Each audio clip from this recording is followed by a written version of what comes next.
الحمد لله نحمده ونستعينه ونستغفره ونؤمن به ونتوكل عليه ونعوذ بالله من شرور أنفسنا وسيئات أعمالنا من يهد الله فلا مضل له ومن يضلل فلا هادي له وأشهد أن لا إله إلا الله وحده لا شريك له وأشهد أن محمدا عبده ورسوله أرسله بالحق بشيرا ونذيرا وداعيا إلى الله بإذنه وسراجا منيرا أما بعد فإن خير الحديث كتاب الله وخير الهدي هدي محمد صلى الله عليه وسلم وشر الأمور محدثاتها وكل محدثة بدعة وكل بدعة ضلالة وكل ضلالة في النار أما بعد فأعوذ بالله السميع العليم من الشيطان الرجيم بسم الله الرحمن الرحيم وكان الشيطان للإنسان خذولا فقال الله سبحانه وتعالى يا أبت لا تعبد الشيطان إن الشيطان كان للرحمن عصيا صدق الله العظيم. تمام قسم کی تعریف ان کا ثنا اللہ تبارک و تعالیٰ کے لیے لائق ہے جس کے حکم سے یہ کائنات وجود میں آئی ہے. تمام تعریف اسی اللہ تبارک و تعالیٰ کے لیے ہے جو تمام مخلوقات کو ایک ساتھ روزی دینے والا ہے. تمام تعریف اسی اللہ تبارک و تعالیٰ کے لیے ہے جس کے حکم سے یہ ساری کی ساری کائنات تباہ ہونے والی ہے. تمام تعریف اسی اللہ کے لیے جو ہمارے توبہ کو قبول کرنے والا ہے, ہمارے گناہوں کو معاف کرنے والا ہے اور ہماری خطاؤں پر سخت گرفت کرنے والا ہے. بے شمار درود و سلام ہو سید المرسلین والآخرین خاتم النبیین محمد رسول اللہ صلی اللہ علیہ وسلم کی ذات مبارک کہ آپ نے اللہ کا دین مکمل طور پر پہنچا دیا ہے.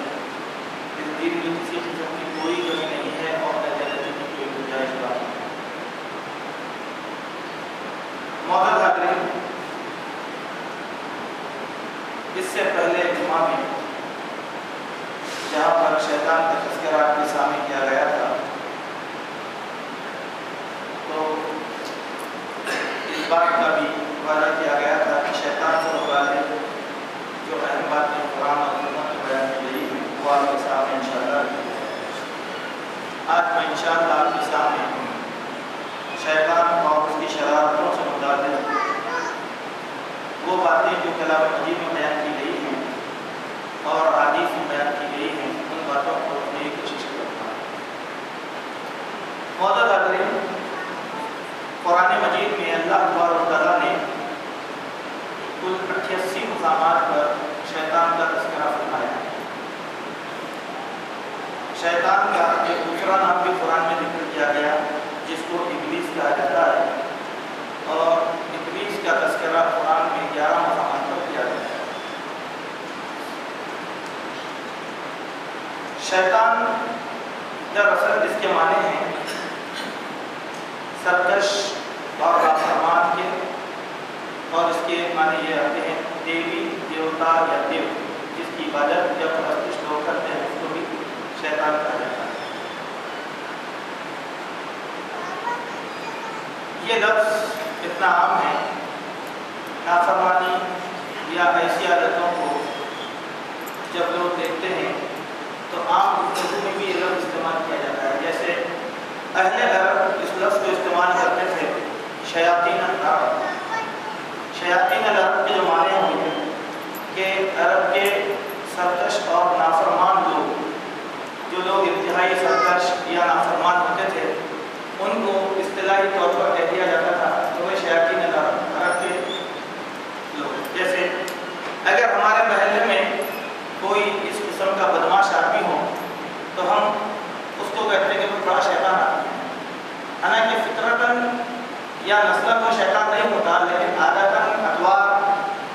اختیار کر لیتا ہے اس کی شرارتوں کی وجہ سے ہم کہتے ہیں وہ بڑا شیطان بچہ ہے، بڑا شیطان آدمی. ویسے ہی جزیرہ عرب میں کہا جاتا تھا ایسے آدمی کو شیاطین الارض. اسی طریقے سے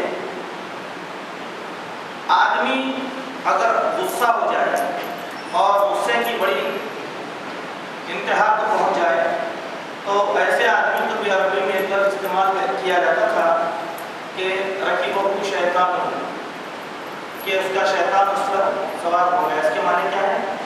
شیطان کی وجہ سے آدمی غصہ ہو جاتا ہے اور شیطان کسی غصے میں اس کو بے قابو کر کے نافرمانی کروا لیتا ہے. اسی لیے اس کو کہا جاتا ہے کہ اس کا شیطان اس کے اوپر سوار ہو گیا. تو اسی لیے اللہ کے نبی صلی اللہ علیہ وسلم نے ہم کو تعریف دی کہ غصے کے وقت اگر آدمی کھڑا ہوا ہے تو بیٹھ جائے، بیٹھا ہوا ہے تو لیٹ جائے اور پانی سے غصے کو ٹھنڈا کرے، پانی سے غصے کو ٹھنڈا کر لے. حضرت عمر بن حضرت امیر معاویہ رضی اللہ عنہ خطبہ دے رہے تھے. عطا بن ابی رباح کے پاس آئے اور امیر معاویہ کو ٹوکنے لگے تو امیر معاویہ کو بھی غصہ آیا، لیکن اظہار نہیں کرے. سیدھا ممبر پر سے اترے، سیدھا گئے، وضو کیا اور کچھ پانی دیا اور اپنے آنکھ پہ ڈال دیا اور کہا کہ دیکھو غصہ شیطان کی طرف سے آتا ہے اور اللہ کے نبی نے فرمایا کہ غصے کو پانی سے ٹھنڈا کرو، آپ کو پانی سے ٹھنڈا کرو، ٹھنڈا کر لیا. تو غصہ جب آدمی کو سر چڑھ کر بولتا ہے تو اس سے شیطانی حرکتیں سرگرم ہو جاتی ہیں. جیسے وہ رشتے ناتوں کا خیال نہیں کرتا اور وہ حرمات کو پامال کر دیتا ہے، ختم کر دیتا ہے، گلی گلوچ کر دیتا ہے، لڑائی جھگڑے پر آ جاتا ہے. یہ سب شیطانی حرکتیں ہیں اور شیطان غصے میں یہی چیزیں کرواتا ہے. ایک آدمی غصے کا اظہار نہیں کیا لیکن اس کے اندر تھلتھلاتا ہوا تو غصہ پایا جاتا ہے، آنکھیں لال ہو گئی اور دیکھنے سے معلوم ہوتا ہے. تو ایسے آدمی کو کہا جاتا ہے کہ شیاطین الراس، یعنی اب اس کا غصہ اس کے سر پر جوش مار رہا ہے، لہٰذا اس کو مچھروں نے غصے میں اب جانا بیٹا. تو وہاں پر بھی دیکھیں کوئی اچھا لفظ استعمال نہیں ہے، اس کی نسبت بھی شیطان کی طرف سے کی گئی. ایسے ہی ایک اور لفظ استعمال کیا گیا ہے جیسے مقات الشیطان. اس کی تفصیل میں بات آتی ہے کہ گرمی کے دنوں میں، گرمی کے زمانے میں گرمی کی شدت کی وجہ سے ہوا میں مکڑی کی طرح جالا جو ہے نظر آتا ہے، بار بار جالا نظر آتا ہے اور وہ کیفیت طاری ہو جاتی ہے. تو اسی لیے اس کو کہا جاتا ہے مخاطش شیطان. اس سے انسان کو بڑی جو ہے بے چینی بھی ہوتی ہے. اللہ کے نبی صلی اللہ علیہ وسلم نے اس لفظ کو شیاطین الجن والانس کے لیے بھی استعمال کیا ہے. انسانوں میں بھی شیطان ہوتے ہیں اور شیطان خود مخلوق ہے. شیطان خود ایک مخلوق ہے جس کو اللہ تبارک و تعالیٰ نے آگ سے پیدا فرمایا. یہ لفظ اللہ کے نبی نے کہاں استعمال فرمایا؟ ایک حدیث ہے اللہ کے نبی صلی اللہ علیہ وسلم کی جو ترمذی کے اندر آئی اور جامع الاصول میں بھی یہ حدیث پیش کی گئی ہے. حضرت عائشہ رضی اللہ عنہا بیان فرماتی ہیں کہ حبشہ کے کچھ لوگ ایک میدان میں اللہ کے نبی صلی اللہ علیہ وسلم کے گھر کے بالکل سامنے قریب میں مسجد نبوی کے پاس تب بجا کر کچھ کرتباتیاں کر رہے تھے.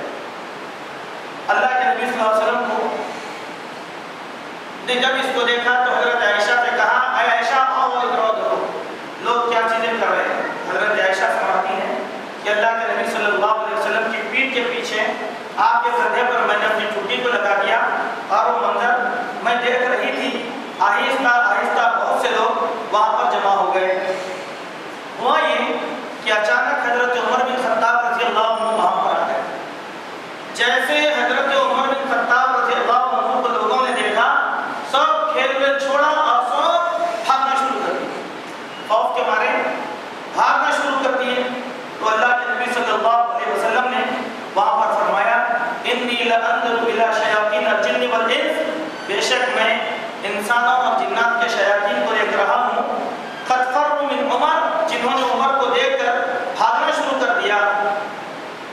پھر اس کے بعد فرماتی ہیں کہ حضرت عمر رضی اللہ عنہ چلے گئے. یہاں پر ایک بات، کیوں وہ چیزیں انسان کے پاس آتی ہیں، جیسے بچے کھیل رہے ہیں، کود رہے ہیں، بولے تو سنتے نہیں ہیں، تو ایسے وقت میں کیا عجیب و غریب شیاطین بچے وہی بات اللہ کے نبی نے فرمایا.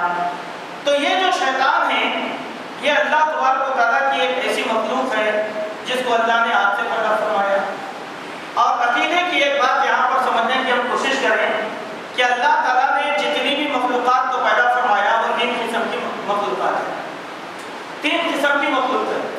ایک وہ مخلوق جو اللہ کے نور سے پیدا کی گئی ہے، نورانی مخلوق جس کو کہا جاتا ہے. نورانی مخلوق جو نور سے پیدا کی گئی ہے وہ مخلوق ہے ملائکہ اللہ کی نورانی مخلوق.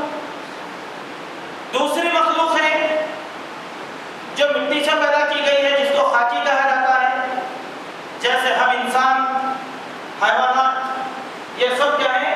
مٹی سے پیدا کی گئی مخلوق. اور تیسری مخلوق ہے جو آگ سے پیدا کی گئی ہے جس کو ناری کہا جاتا ہے، جس میں سے شیاطین اور جن آتے ہیں، جس کو اللہ تبارک و تعالیٰ نے آگ سے پیدا فرمایا.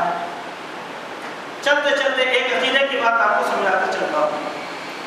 بعض لوگ کہتے ہیں کہ اللہ کے نبی صلی اللہ علیہ وسلم انسان نہیں تھے، نور تھے. اگرچہ کہ عقیدے کی بہت بڑی بحث ہے یہ، لیکن میں ایک دو جملوں میں آپ کے سامنے بتانا چاہتا ہوں کہ انبیاء کے متعلق قرآن مجید میں یہ بات کہی گئی کہ جتنے بھی انبیاء آئے تھے وہ زمین میں چلتے تھے، پھرتے تھے، کھاتے تھے، پیتے تھے، تجارت کرتے تھے. ان کے اپنی بیوی بچے بال بچے سب لگے ہوئے تھے ان کے ساتھ، تمام انبیاء کے ساتھ. ان کے والدین کا حسب و نسب بھی تھا. ویسے ہی اللہ کے نبی صلی اللہ علیہ وسلم کے خاندان والے تھے. آپ صلی اللہ علیہ وسلم کے دادا تھے، آپ کے چچا تھے، آپ کی پھوپھیاں موجود تھیں. خود اللہ کے نبی صلی اللہ علیہ وسلم کی 11 بیویاں موجود تھیں، آپ کی اولاد بھی تھی. تو ایک نور کو کیا اس طریقے سے اولاد ہو سکتی ہے؟ اگر مان لیا جائے اللہ کے نبی نور ہیں تو کیا ایک نور کو اس طریقے سے اولاد ہو سکتی ہے؟ چلیے، کیا ہم اللہ کے نبی صلی اللہ علیہ وسلم کو نور شمار کر کے یہ ثابت کرنا چاہتے ہیں کہ اللہ کے نبی صلی اللہ علیہ وسلم کو یا فرشتے؟ اور خود اللہ کے نبی نے اپنے آپ کو انسان کہا، لیکن ہم کیا چاہتے ہیں؟ فرشتے. نعوذ باللہ. تو پھر فرشتے ہیں اللہ کے نبی، نورانی مخلوق، فرشتوں کی مخلوق. اگر یہ اللہ کے نبی صلی اللہ علیہ وسلم نور سے ہیں تو پھر آپ بتائیے کہ جبرائیل امین بھی نور سے ہیں، میکائیل، اسرافیل، عزرائیل، ملک الموت اور بہت سے فرشتے کرام کاتبین، یہ سب نورانی مخلوق ہیں. اب یہ سب نورانی مخلوق ہے تو کیا ان کے بھی باپ دادا خاندان اولاد کے موجود ہیں؟ نہیں. تو مخلوقات 3 قسم کی، ایک نورانی فرشتوں کی، ایک خاکی انسانوں کی، اور ایک ناری شیاطین. تو شیطان آگ سے پیدا کیا گیا. شیطان کی سب سے بڑی بغاوت کیا تھی اللہ تبارک و تعالیٰ کے ساتھ؟ پوری تفصیل آگے خطبے میں آئے گی، لیکن اشارتاً یہاں پر کہہ رہا ہوں کہ شیطان کی سب سے بڑی نافرمانی کیا تھی؟ انسان سے پہلے اللہ تبارک و تعالیٰ نے شیطان کو پیدا کیا. شیطان کو اللہ تعالیٰ نے اپنے دربار میں بڑا اونچا مقام عطا فرمایا، اور علم کی انتہا تک اللہ تبارک و تعالیٰ نے اس کی تدریب بھی کر دی، تعلیم بھی دے دی اس کو. بہت سی چیزوں کو وہ جانتا تھا. جب آدم کو پیدا کیا تو اللہ نے شیطان سے کہا کہ آدم کو سجدہ کرو، تو شیطان نے کہا کہ میں یہ کام نہیں کروں گا. کیوں؟ ایک ہی بات اس کے پاس ہے، اللہ تو نے مجھ کو آگ سے پیدا کیا اور انسان کو مٹی سے پیدا کیا، کیا تو آگ کو مٹی کے سامنے جھکا دینا چاہتا ہے؟ میں یہ کام نہیں کروں. یہی بغاوت تھی کہ اللہ تبارک و تعالیٰ نے اس کا نام ابلیس قرار دیا اور اس کو اپنے دربار سے بھگا دیا. اپنے دربار سے اللہ تعالیٰ نے شیطان کو بھگا دیا. اب شیطان نے اللہ سے وعدہ کیا کہ اے میرے اللہ سن، تو مجھ کو انسان کے سامنے ذلیل کیا، لیکن میں یہ انسان کو نہیں چھوڑوں.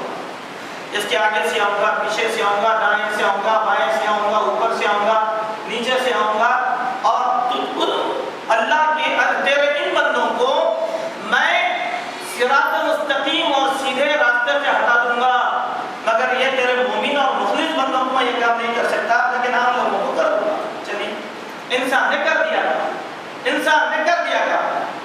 موضوع سے ہٹ کے ایک حدیث مجھ کو یاد آئی، وہ حدیث بھی آپ کو سنا دیتا ہوں. تو انسان نے، ایک شیطان نے انسان کو گمراہ کرنے کے لیے سب سے پہلے کس چیز کا سہارا لیا؟ شیطان نے انسان کو اللہ کے مقرب بننے سے روکنے کے لیے کس چیز کا سہارا لیا؟ پہلا سہارا تھا عبادت کا. عبادت. حضرت ابراہیم خلیل اللہ علیہ السلام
خیرہ کرنا عبادت، تعریف، حمد و ثنا، بڑائی، ذکر و اذکار کرنا یہ بھی عبادت، دعائیں مانگنا یہ بھی عبادت، اللہ کے نام پر نظر مانگنا، نیاز کرنا یہ بھی عبادت۔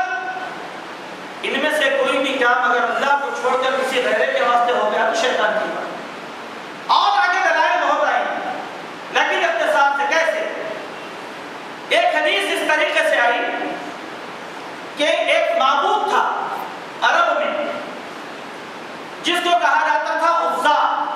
قرآن مجید میں عرب کے مشہور و معروف 7 معبودوں کا تذکرہ کیا گیا، اسی لیے اہل عرب یہ کہا کرتے تھے وَلَا تَذَرُنَّ آلِهَتَكُمْ وَلَا تَذَرُنَّ وَدًّا وَلَا سُوَاعًا وَلَا يَغُوثَ وَلَا يَعُوقَ وَنَسْرًا۔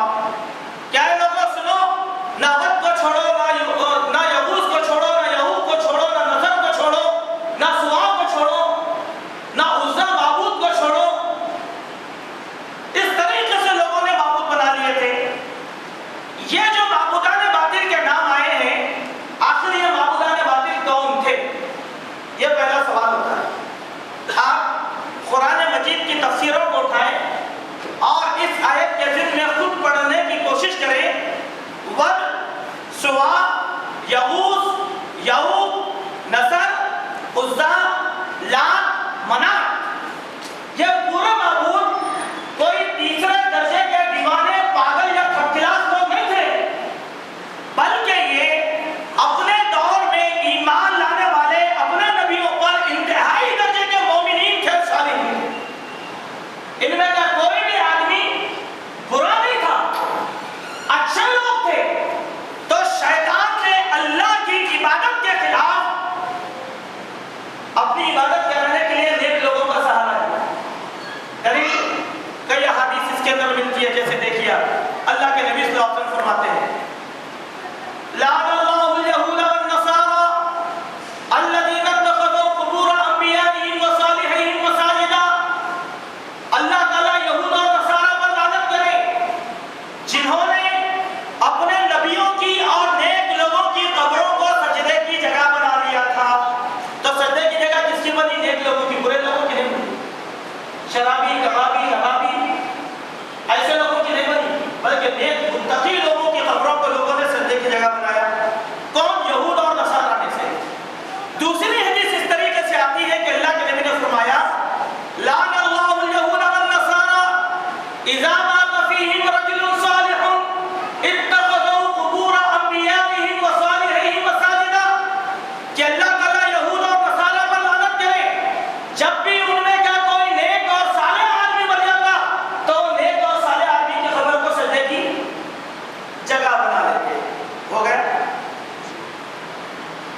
بیت اللہ میں یا مکہ میں ایک معبود کی پوجا کی جاتی تھی، عزا کی، اور یہ عورت معبود تھا۔ اس زمانے کی ایک نیک اور صالحہ عورت تھی، اس کی پاکسائی کے تذکرے بہت زیادہ تھے، تو لوگوں نے کیا کیا، اس کی قبر کو سجدے کی جگہ بنا لیا، اس عزا کی ایک مورتی کو بنا لیا اور بنا لے کر اس کی پوجا کرنا شروع کر دی۔ اللہ کے نبی صلی اللہ علیہ وسلم نے حضرت خالد بن ولید کو ایسے لوگوں کی سرکوبی کرنے کے لیے بھیجا۔ حضرت خالد بن ولید گئے اور دیکھا کہ لوگ ایک مورتی بنائے ہوئے ہیں اور اس کے اطراف بیٹھ کر اس کی پوجا کر رہے ہیں۔ حضرت خالد بن ولید نے ان لوگوں کو خوب مارا۔ وہ لوگ اپنی مورتی کو چھوڑے اور چھوڑ کر پہاڑوں میں بھاگ گئے۔ حضرت خالد بن ولید نے اس مورت کو ہٹا دیا، اس کا سربناش کر دیا۔ وہ لوگ پہاڑوں میں بھاگ گئے۔ واپس اللہ کے نبی صلی اللہ علیہ وسلم کے پاس آئے اور آ کر کہا کہ یا رسول اللہ صلی اللہ علیہ وسلم، میں نے اس مورتی کا خاتمہ کر دیا ہے، اب لوگ وہاں پوجا نہیں کریں گے۔ اللہ کے نبی نے کہا کہ نہیں خالد، تم ابھی بھی جا کر دیکھو، وہاں پر پوجا ہو گئی ہے، وہاں پر ابھی بھی پوجا ہو گئی ہوگی۔ خالد بن ولید آئے، دیکھا تو لوگ کیا کیے، جہاں مورتی کا مقام تھا اس مقام کو مقدس مان کر بیٹھے ہوئے، اس کی پوجا میں لگے ہوئے ہیں۔ پھر خالد بن ولید نے ان کو بھگایا، وہ لوگ پھر پہاڑوں میں بھاگے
اس کے بعد دیکھیں کہ شیطان کیا کرتا ہے اور شیطان کیا چاہتا ہے۔ قرآن مجید میں جو ڈیفینیشن شیطان کے دیے گئے ہیں اس کو میں اختصار کے ساتھ آپ کے سامنے رکھتا ہوں۔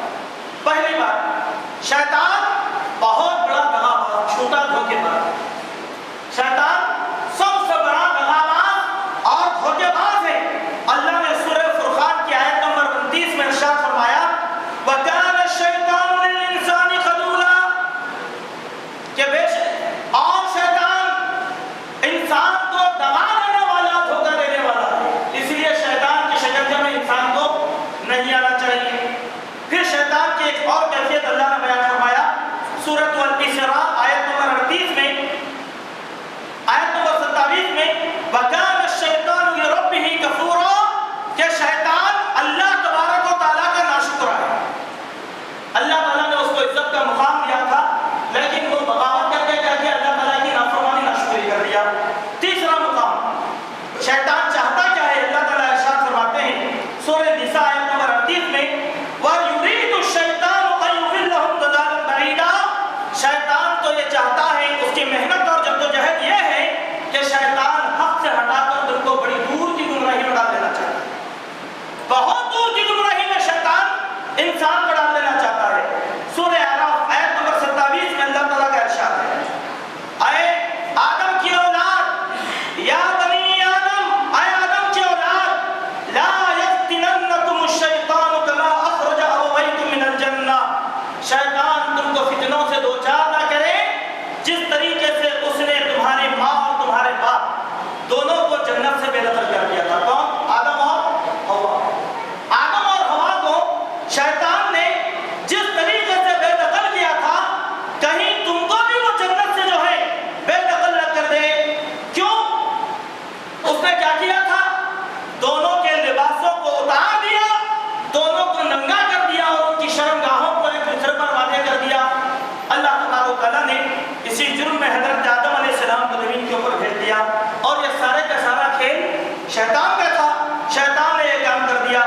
اور لوگوں سنو، شیطان اور اس کے چیلے ایسے راستوں سے تم کو دیکھتے ہیں جس کا تم کو اندازہ نہیں ہے۔ شیطان اور اس کے چیلے ایسے راستوں سے دیکھتے ہیں جس کا تم کو اندازہ ہرگز نہیں ہے۔ لہذا تم شیطان کی اس چاہت سے بچنے کی کوشش کرو۔ سب سے بدترین دوست شیطان ہے، سب سے بدترین دوست شیطان۔ اللہ تبارک و تعالیٰ نے فرمایا وَمَن يُكُنِ الشَّيْطَانُ لَهُ قَرِينًا فَسَرَّ لَهُ قَرِينٌ، اور جس کا دوست شیطان ہو جائے، سب سے بدترین دوست وہ ہے، سب سے بدترین آدمی وہ ہے جو شیطان کے پیروی کرتا ہے اور شیطان کے نقش قدم پر چلتا ہے۔ اب عمومی طور پر لوگ ہم کو ڈراتے ہیں، ہم بچوں کو ڈراتے ہیں، شیطان ہوتے بچہ ڈر جاتا ہے۔ نہیں، ڈرانا حرام ہے شیطان سے۔ کیوں؟ شیطان ایک مخلوق ہے